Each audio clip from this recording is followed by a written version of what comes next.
করতে পারো না বাংলা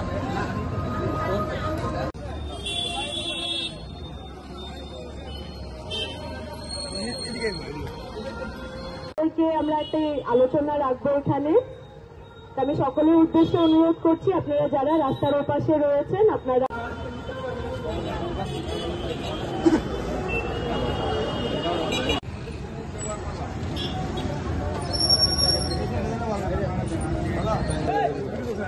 দাদা বাজারে যখনই যাবেন স্বদেশি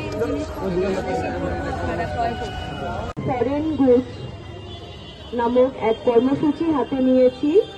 যারা রাস্তার ওপাশে রয়েছেন আমি সকলকে অনুরোধ, বিদেশি পণ্য বয়কট করে স্বদেশি পণ্যকে আমরা কি করে গ্রহণ করতে পারি। এবং আজকের দিনটা আমাদের হচ্ছে স্বদেশি জাগরণ মঞ্চের উদ্যোগে আমরা সারা ভারতবর্ষে যেভাবে অর্থনৈতিক বিশৃঙ্খলা চলছিল আগে থেকে, সেটার জন্য 1991 সালে স্বদেশি জাগরণ মঞ্চ প্রতিষ্ঠিত হয়। তার উদ্দেশ্য হচ্ছে স্বদেশি দ্রব্যকে উৎপাদন বাড়ানো, স্বাবলম্বী করা, তৎসঙ্গে বিদেশের উপরে আমরা যে দ্রব্য নিয়ে যে নির্ভরশীল থাকতাম সেটা থেকে বেরিয়ে আসা।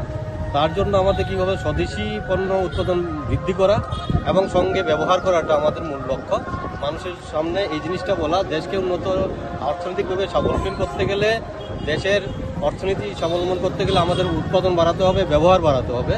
তাই জনগণের সাথে আমাদের আহ্বান রইল আজকের এই দিনে যেন স্বদেশি উৎপাদিত দ্রব্যগুলির ব্যবহার আমরা বেশি বেশি করে করব। আর তৎসঙ্গে বিদেশি যে পণ্যগুলো আছে সেগুলোকে বয়কট। যেমন আমরা দেখতে পেলাম ইদানিংকালে কিছু বিদেশি কোম্পানি আমাদেরকে নানাভাবে প্রেশার তৈরি করছে যে ওদের প্রোডাক্ট আমাদের বাজারজাত করতে হবে। যেমন বেসিক্যালি ইদানিং যে আমেরিকা আমাদের ভারতবর্ষে এই দুগ্ধ জাতীয় পানীয় মানে দুধ জাতীয় উৎপাদন সেটা ছিল অ্যাকচুয়ালি শাকাহারী। তো এই জায়গায় তারা চাইছে যে বিদেশি আমেরিকা যে দুধ উৎপন্ন হয় সেটা মাছ খাওয়ায়, গাভীদের মাছ খাওয়ায়, সেটা বাজারজাত করার জন্য তাদের মেইন প্রেশার ছিল। কিন্তু আমাদের ভারতীয় সরকার সেটাকে মানেনি, তার জন্যই ওরা ট্যারিফ করছে। ট্যারিফে আমরা ঘাবড়াইনি, কারণ আমাদের দেশে স্বয়ম্বর। আমরা ভারতের জনগণ যদি ঐক্যবদ্ধ হয়ে দেশীয় সম্পদটাকে আমরা ব্যবহার করি বেশি বেশি করে, তাহলে বিদেশি পরনির্ভরশীলতা তাদের উৎপাদন যাই করবে ভারতবর্ষের বাজারে চলবে না। তাই অর্থনীতি আমরা চাঙ্গা হব, সেই মোটু নিয়ে আজকে রাজ্যের প্রত্যেকটা জনগণের সামনে আমরা আবেদন রাখতে চাই, আপনারা দয়া করে, যেমন সীমান্তে আমাদের আর্মি আমাদের দেশকে সুরক্ষা করছে, সেই সুরক্ষার করছে ওরা, আর আমরা দেশের নাগরিক হয়ে দেশের উৎপাদনকে গ্রহণ করে দেশের অর্থনীতিকে বৃদ্ধি করি, তাহলেই দেশ শ্রেষ্ঠ হবে। অর্থনীতি আজকে চতুর্থ আছে, আগামী দিনে 1 নম্বরে যাবে। সেই কামনাটা রেখে আজকে ত্রিপুরা রাজ্যের তৎসঙ্গে ভারতবাসী সবাইকে আমরা আবেদন রাখছি স্বদেশি জাগরণ মঞ্চ পক্ষ থেকে।